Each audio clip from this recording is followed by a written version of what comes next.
大家好，我是 Joe Creator, or today, should I say, Sanu Mini Nir Joe Creator. That is because today we're going to be listening to The Who with Wolf TOTEM. Before we listen, I just wanted to say that I did a little bit of research for this video on the band's name because I always thought it was just a play on words of the rock band The Who.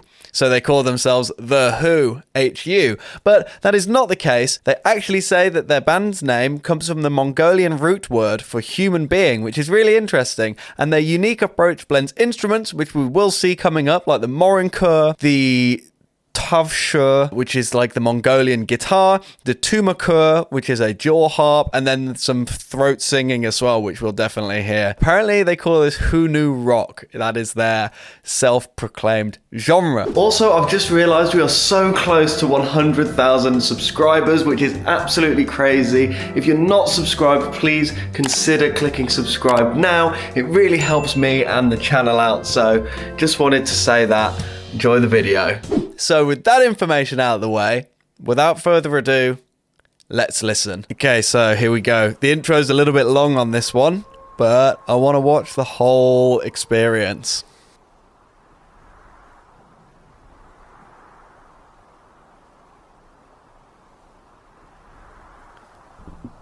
Wolf TOTEM.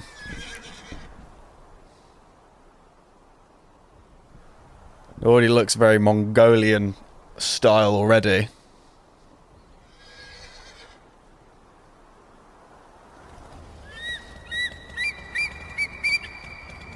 Okay, well they've traded out the horse for motorbikes.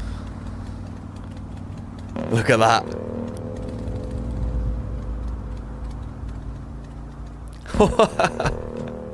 Cool. Here we go, that sounds like the morinkur, yeah.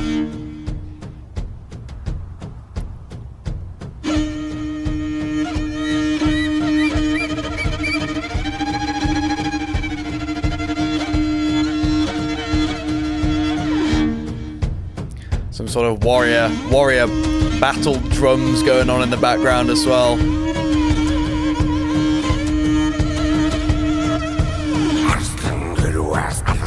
Whoa.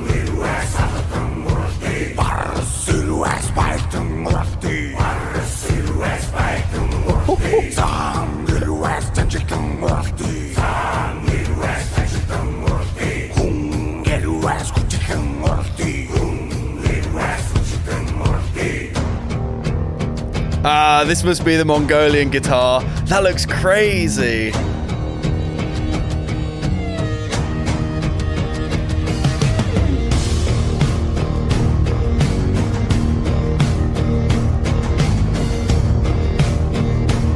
Nice, they've managed to make such a wide sound as well with that instrument.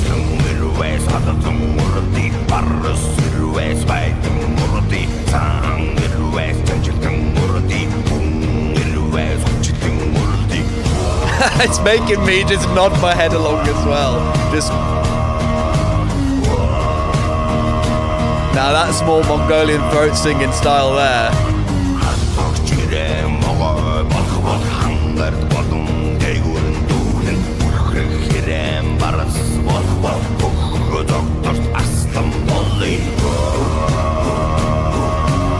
Oh, now we just got chanted in the background.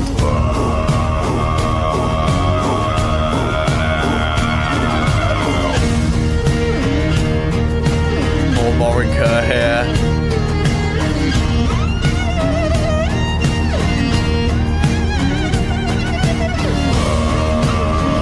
Such an interesting sound.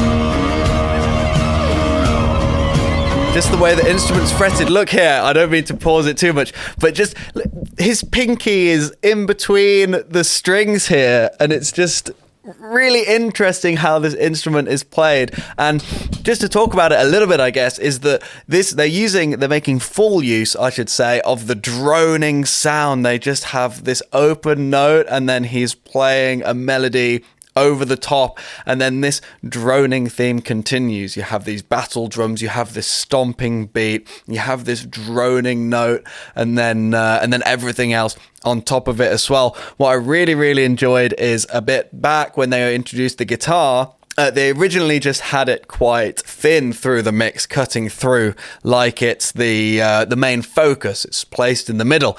And then before we go into that next verse, then it double tracks, and I think some more, a bit more distortion that is added and stuff. The sound of it changes, and then it gets panned wide so that when we go into the verse, then the vocals can take center stage again. And again, we have this central vocal coming in, and then this wide chorus just on those last two notes of the vocal melody, and then they also chime in with some chanting as well. And so you just have this good mix. All right, let's continue.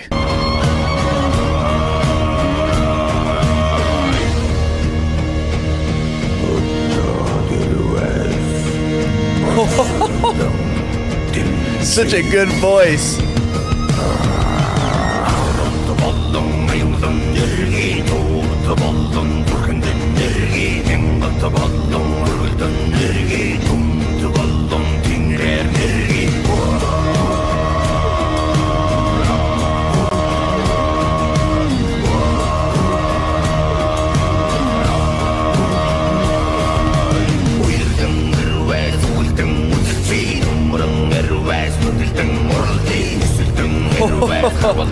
The lyrics are absolutely savage. They are fighting lyrics.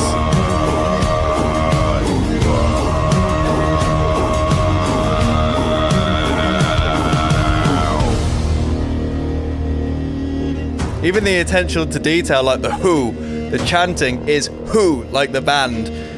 It's not just an it's a who.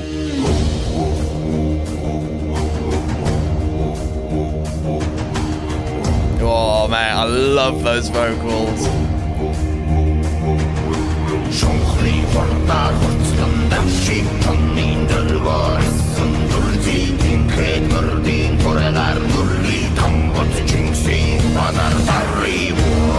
Oh, the great Khan. So cool.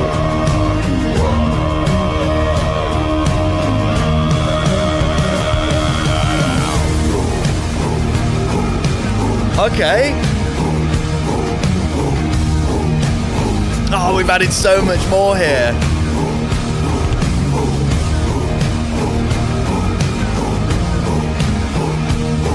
Yeah. I love that.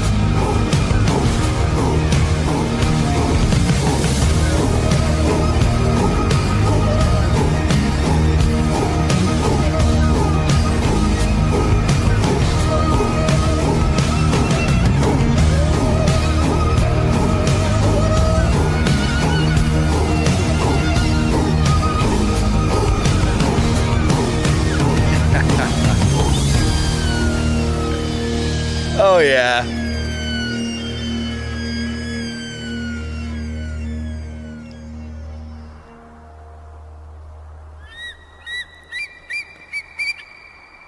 Oh, just the way they add the sort of noise from like the planes, like the birds screeching and stuff. That's just adds the little cherry on top there. All right, let's get into it. Oh my God. Let's talk about, I guess first I want to talk about the video and the symbolism I see in the video, which is interesting. I know that these guys, the Who, they're very prominent in trying to bring Mongolian culture into, I guess, a more modern age, which you can see by the fact that the style of music that they're doing and everything, the modernity of it, but using the old instruments. And here they do the same thing where they exchange horses for motorbikes. And this also shows the move into the modern age. This nomadic style of going around on bikes can be seen all over the world, really. In the UK, in America, there's a huge motorbike culture like this, where big groups will go on their Harley Davidsons or whatever to roam through the country looking badass with bandanas and black leather and all that sort of stuff. So this really draws